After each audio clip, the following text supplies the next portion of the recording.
जय महादेव दोस्तों, आपके अपने चैनल निधिज भक्ति संसार में आप सबका बहुत बहुत स्वागत है। माँ भगवती दुर्गा एवं महादेव की कृपा आपके और आपके समस्त परिवार पर बनी रहे। बृहस्पतिवार यानी कि 6 जून 2024 को सुहागन महिलाएं वट सावित्री का व्रत रखने जा रही हैं। याद रखिएगा दोस्तों, ये व्रत केवल सुहागन स्त्रियां ही रखती हैं। अपने पति की लंबी आयु के लिए, सुखद वैवाहिक जीवन के लिए, सुखद दाम्पत्य के लिए, क्योंकि इस व्रत को धारण करने से अखंड सौभाग्य की प्राप्ति होती है। इसके साथ ही जितनी भी परेशानियां हमारे जीवन में होती हैं वो भी समाप्त हो जाती हैं। किसी भी दंपति द्वारा संतान प्राप्ति की कामना हो या सुख संपत्ति की कामना हो तो इस व्रत को धारण करने से समस्त प्रकार की बाधाएं दूर हो जाती हैं। आज की वीडियो में मैं आपको बताने वाली हूँ कि वट सावित्री व्रत की पूजा हमें किस प्रकार करनी चाहिए और पूजा की सामग्रियों के बारे में भी मैं आपको बताऊंगी कि कौन कौन सी पूजा की सामग्री आवश्यक है वट सावित्री व्रत में।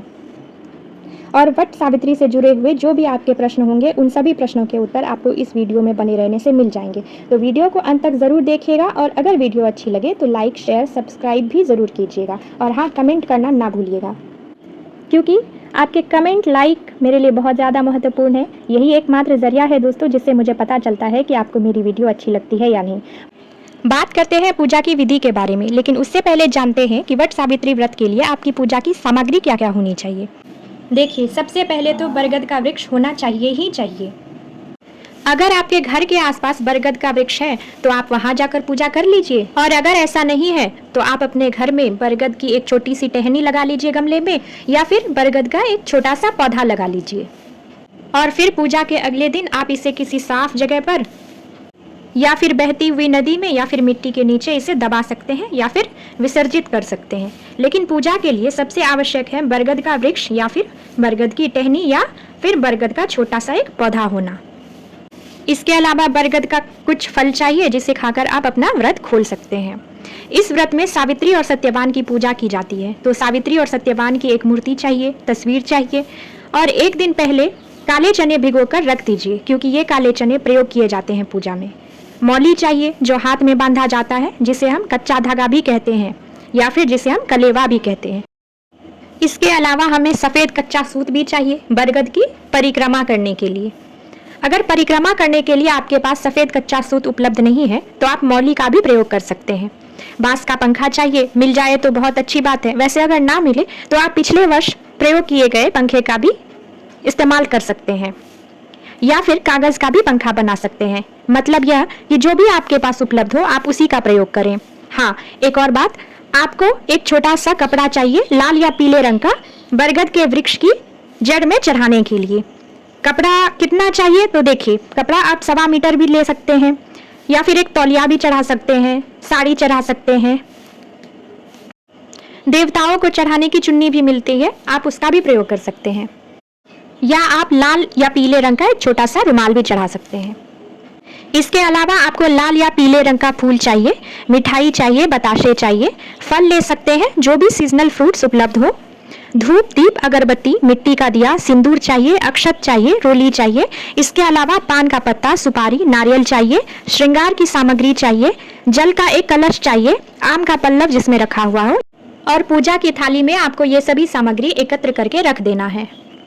हाँ, आप चाहे तो वट सावित्री व्रत कथा की पुस्तक भी साथ में ले सकते हैं। अगर ये पुस्तक आपको नहीं मिली तो आप कथा मोबाइल से भी सुन सकते हैं। वट सावित्री व्रत कथा की वीडियो आपको हमारे चैनल पर भी मिल जाएगी, आप चाहे तो इसी चैनल से कथा भी सुन सकते हैं।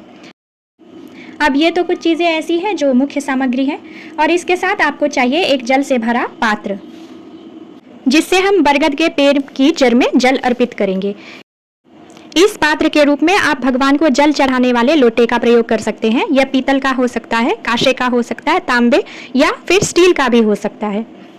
अब जल कलश में क्या क्या रखना चाहिए, क्या क्या डालना चाहिए, तो जल के पात्र में आप थोड़ा कच्चा दूध डाल दीजिए, थोड़ा शहद या फिर शक्कर डाल दीजिए। गंगा जल से इस पात्र को भर दीजिए। अगर गंगा जल आपके पास कम मात्रा में उपलब्ध है तो आप पहले पात्र को जल से भर दीजिए और उसमें 1-2 ढक्कन गंगा जल डाल दीजिए। यह भी गंगा जल से कम नहीं है। इसी जल को हम बरगद की जड़ में अर्पित करेंगे। अच्छा, एक होता है कलश की स्थापना करना, ठीक है, उसके लिए कलश आपको अलग से चाहिए। जैसे कई लोगों के मन में यह प्रश्न होता है कि क्या कलश की स्थापना करना जरूरी है। देखिए, अगर आप घर पर पूजा कर रहे हैं तो बिल्कुल आप कलश की स्थापना कर सकते हैं, लेकिन अगर आप बरगद के पेड़ के पास जाकर पूजा कर रहे हैं तो आपको कलश की स्थापना करने की कोई जरूरत नहीं है, क्योंकि वहां हम साक्षात वट वृक्ष की पूजा कर रहे होते हैं। जैसा कि हम जानते हैं कि वट वृक्ष में ही सभी देवी देवता विराजमान होते हैं, सावित्री, सत्यवान। इसके अलावा ब्रह्मा, विष्णु, महेश तथा जितने भी देवी देवता हैं वे सभी वट वृक्ष में निवास करते हैं। ऐसे में किसी भी प्रकार के आवाहन की या विसर्जन की आवश्यकता नहीं होती है वट वृक्ष के पास। लेकिन अगर आप घर पर पूजा करते हैं तो आवाहन भी करना पड़ता है और विसर्जन भी करना पड़ता है। ठीक है, तो इसी बात का अंतर होता है घर पर पूजा करने का और वट वृक्ष के पास पूजा करने का। अब बात करते हैं पूजा विधि का। तो देखिए, वट सावित्री व्रत के दिन आपको सुबह जल्दी उठना होता है। प्रयास कीजिए थोड़ा जल्दी उठने का, ताकि सुबह जल्दी नहा धोकर तैयार हो जाइए, क्योंकि वट सावित्री व्रत में 16 श्रृंगार किया जाता है। आप चाहे तो नई साड़ी पहन सकते हैं या फिर आप चाहे तो पुरानी भी कोई साड़ी, बस साफ सुथरी धुली हुई होनी चाहिए, वो पहन सकते हैं। मतलब स्वच्छ पवित्र कपड़ा पहनना चाहिए, क्योंकि पवित्र कपड़े में ही हमें वट वृक्ष की पूजा करनी चाहिए। इसके अलावा पूजा की जितनी भी सामग्री है एक दिन पहले से ही आप एकत्र करके रखिए, ताकि अगले दिन जब आप वट वृक्ष की पूजा के लिए निकले तो आपको ज्यादा परेशानी नहीं होगी। सामान आपका एकत्र होगा तो आप बस तैयार होंगे और पूजा करने के लिए निकल जाएंगे। तो बरगद के वृक्ष के पास जाकर आपको सबसे पहले बरगद के वृक्ष को प्रणाम करना है, क्योंकि इसमें सभी देवी देवताओं का वास होता है। तो सबसे पहले प्रणाम कीजिए। फिर जो भी सामग्री आप लेकर गए हैं उसे वट वृक्ष की जड़ के पास रखना होता है। फिर वट वृक्ष पर हल्दी और चावल का ऐपन हाथ की 5 उंगलियों में लगाकर उस पर छाप देना पड़ता है। आप चाहे तो तिलक भी लगा सकते हैं, जरूरी नहीं है कि उंगली को डुबोया जाए। अच्छा, जैसे हल्दी और चावल का ऐपन आप नहीं बना पाते हैं तो आप सिर्फ हल्दी का घोल भी प्रयोग कर सकते हैं, क्योंकि हल्दी शुभ होता है, उससे हम छाप लगा सकते हैं वट वृक्ष में। जहां पर आप हल्दी से छाप लगाते हैं वहीं पर आप रोली से तिलक लगाएं और फिर सावित्री और सत्यवान की मूर्ति वहीं पर स्थापित करें जहां पर तिलक लगाया हुआ है। अब आपकी पूजा प्रारंभ हो जाती है। सबसे पहले आपको जल अर्पित करना है वट वृक्ष में। इसके बाद सिंदूर से, रोली से, हल्दी से तिलक कीजिए। फिर वस्त्र अर्पित कर दीजिए, जो भी वस्त्र आप लेकर गए हैं। और जैसे आप वट वृक्ष की पूजा कर रहे हैं उसी प्रकार आप सावित्री और सत्यवान की भी पूजा कीजिए। धूप, दीप, पुष्प आदि अर्पित करना है, उसके साथ ही तिलक करना है, वस्त्र अर्पित करना है और फिर सावित्री को 16 श्रृंगार की सभी सामग्रियां अर्पित करनी है। आपके पास जो भी सुहाग की सामग्री उपलब्ध हो आप अर्पित कर दीजिए। जरूरी नहीं कि श्रृंगार का सामान 16 होना चाहिए। आपके पास जो भी है, जैसे बिंदी, सिंदूर, मेहंदी, महावर यानी कि पैर में लगाने वाला अलता, चूड़ियां इत्यादि आप अर्पित कर दीजिए। आप चाहे तो साड़ी या फिर चुनरी भी अर्पित कर सकते हैं। इसी प्रकार आप सत्यवान को भी कपड़े अर्पित कर सकते हैं। इसके बाद फल, मिठाई या गुलगुले जो भी आपके पास उपलब्ध हो वट वृक्ष में भोग स्वरूप अर्पित कर दीजिए। वट वृक्ष में बांस के पंखे से हवा की जाती है। अगर आपके पास उपलब्ध हो बांस का पंखा तो आप हवा कर दीजिए। वैसे तो 2 बांस के पंखे उपयोग में लाए जाते हैं। एक से हम वट वृक्ष को हवा करते हैं और उसे हम ब्राह्मणों को दान कर देते हैं, और दूसरा हम अपने घर ले जाते हैं जिससे हम अपने पति को हवा करते हैं। तो अगर आपके पास 2 पंखे हैं तो ये अति उत्तम है, या फिर अगर नहीं है तो आपने जिस पंखे से वट वृक्ष को हवा की है वही पंखा आप अपने घर ले जाइए और उससे आप अपने पति को हवा कीजिए। फिर अपने पास ही आपको उसे संभाल कर रख लेना है। पूजा करते समय आपको सावित्री तथा सत्यवान का ध्यान करते रहना है, उनके नाम का स्मरण करते रहना है और अपने अखंड सौभाग्य के लिए, अपने दाम्पत्य जीवन को सुखमय बनाने के लिए प्रार्थना करते रहना है। पूजा करते समय, विधि विधान करते समय हमें इस बात का ध्यान रखना है कि हम पूजा जो कर रहे हैं वो हम अपने अखंड सौभाग्य के लिए कर रहे हैं, अपने पति एवं बच्चों की सुरक्षा एवं सुख समृद्धि के लिए कर रहे हैं। इस बात का हमें ध्यान रखना है। एक और चीज, जैसे कि बहुत सारे भक्तों का प्रश्न आता है कि क्या हमें संकल्प लेना होता है पूजा के लिए। तो देखिए, ये एक मानसिक संकल्प होता है। मन ही मन जब हम सोकर उठते हैं, सुबह उसी समय प्रार्थना करते हैं कि हे माँ सावित्री, हे सत्यवान, हे यम देवता, हे ब्रह्मा विष्णु महेश, अपने अखंड सौभाग्य के लिए, अपने पति की लंबी आयु के लिए, अपने संतान की लंबी आयु के लिए, अपने घर की सुरक्षा एवं वंश वृद्धि के लिए आज मैं वट सावित्री व्रत धारण कर रही हूँ, या फिर वट सावित्री व्रत में वट वृक्ष की पूजा कर रही हूँ। तो आप कृपा कीजिए कि मैं ये पूजा, ये व्रत संपूर्ण कर पाऊँ निर्विघ्न रूप से, और इस पूजा का संपूर्ण और शुभ फल मुझे प्रदान कीजिए। जब हम प्रातः काल सोकर उठते हैं तो उसी समय हम यह मानसिक संकल्प ले लेते हैं, या फिर आप वट वृक्ष के सामने हाथ में जल और पुष्प लेकर भी यह संकल्प ले सकते हैं, या फिर वट वृक्ष के सामने केवल प्रार्थना करके भी हम मानसिक संकल्प ले सकते हैं। तो अब विधि विधान से आपने सावित्री सत्यवान की पूजा की, यम देवता का स्मरण किया, उनकी पूजा की, वट वृक्ष की पूजा की, ब्रह्मा विष्णु महेश की पूजा की। तो अब आपको करना होता है परिक्रमा। तो परिक्रमा करने के लिए आप सुहाग की सामग्री ले सकते हैं, कुछ टॉफ़ी ले सकते हैं, कुछ ड्राई फ्रूट्स ले सकते हैं, मूंगफली के दाने ले सकते हैं, काले चने जो आपने भिगो कर लाए थे वो ले सकते हैं। फिर उसके साथ आप परिक्रमा कर सकते हैं। इनमें से कोई भी एक चीज़ आप लेकर परिक्रमा कर सकते हैं। अब परिक्रमा आप कितनी बार करें, तो देखिए परिक्रमा आप अपनी इच्छा अनुसार कर सकते हैं। आप चाहे तो 7 बार कर सकते हैं, 21 बार कर सकते हैं, या फिर आप चाहे तो 108 बार भी कर सकते हैं। परिक्रमा आपको क्लॉकवाइज करना है, यानी कि घड़ी की सुई जैसे चलती है उसी अनुसार करनी है। याद रखें, परिक्रमा कभी भी उल्टी दिशा में ना करें। वट वृक्ष में कच्चा सूत या मौली लपेटते हुए आपको वट वृक्ष की परिक्रमा करनी है। पूजा परिक्रमा जब पूरी हो जाती है तो अपने हाथ में भीगे हुए चने लेकर कथा सुनी जाती है, तब आपकी पूजा संपूर्ण हो जाती है। इसके बाद सावित्री सत्यवान और वट वृक्ष को प्रणाम करके अपने अखंड सौभाग्य के लिए प्रार्थना कीजिए।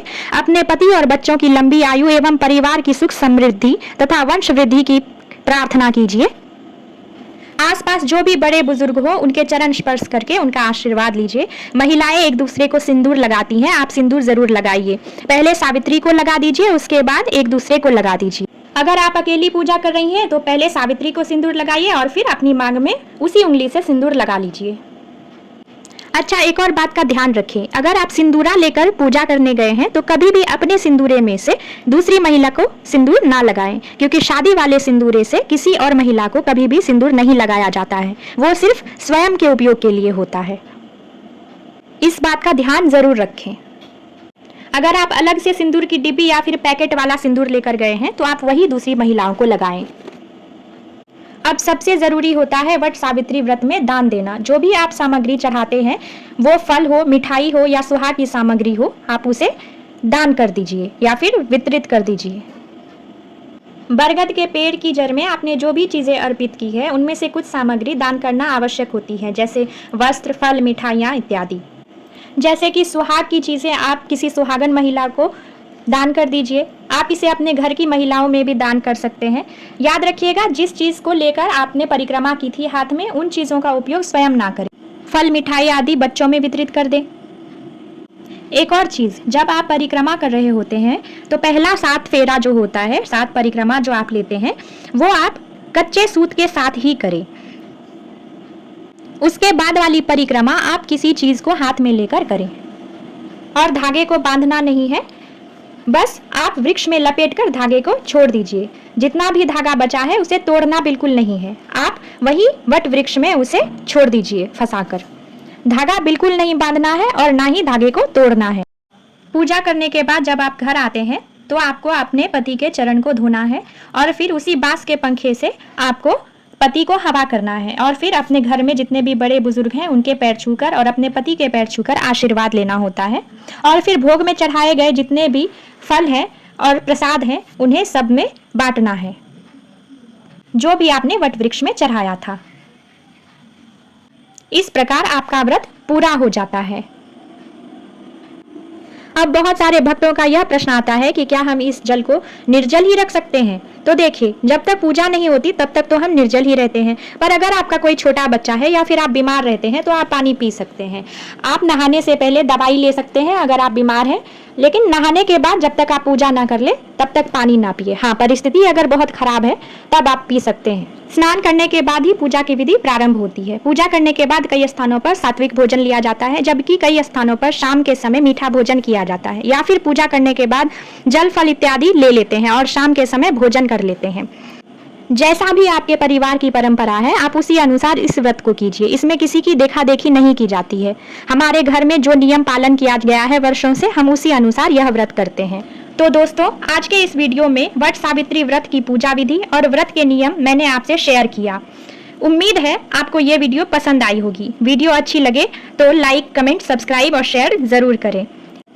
इसके अलावा अगर पूजा से रिलेटेड किसी भी प्रकार का प्रश्न आपके मन में है तो मुझे कमेंट बॉक्स में ज़रूर पूछें, मैं आपके सभी प्रश्नों के उत्तर दूंगी। तब तक के लिए नमस्कार। गौरी शंकराय नमः। राधे राधे।